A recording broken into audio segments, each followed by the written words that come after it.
Story time. So, setting the scene. It's a Saturday afternoon. I'm sat in the studio, just finished my work for the day, and this lady pops in, and she wants to come and have a tattoo done. No appointment.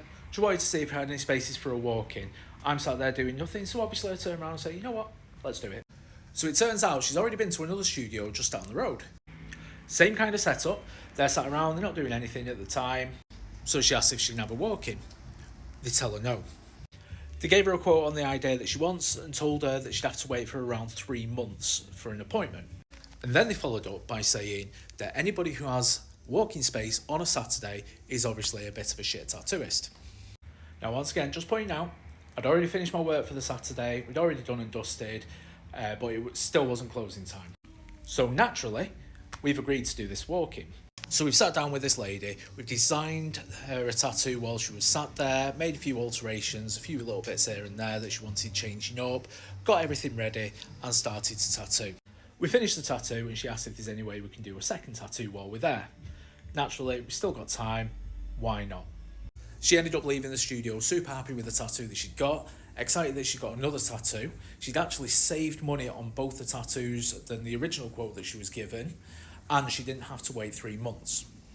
What gets me is that the original place that she went to, the people were just sat around doing absolutely nothing. Now, I'm not saying that you're always guaranteed a space if you go for a walk-in on a tattoo, but if no one's doing anything, there's no reason why a tattooist shouldn't do this. Obviously, they probably have an excuse for why they wouldn't do it. Maybe they're too scared to do a design on the fly. Maybe it takes them a couple of months before they can actually build up the courage to do a tattoo.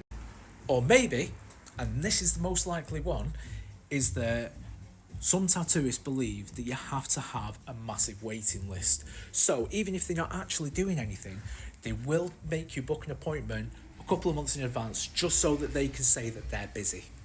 Me personally, if I've got space to do the tattoo and I've got time to do the tattoo, I will happily jump on that tattoo. Not everybody wants to have to wait a few months to get a tattoo done. In fact, in my experience, the longer you make someone wait, there is more likely a chance that they will just go somewhere else and get it done. The downside for that tattoo studio is that they've now lost out on that little bit of work. I know it wasn't a massive piece, but they have lost out on doing that. And to be honest, I don't think the customer's going to go back and choose them again. Moral of the story, drop the egos. That's all I'm saying. It's not that we're shitty tattooists. It's just that your attitude fucking stinks. Let me know if you want another story time.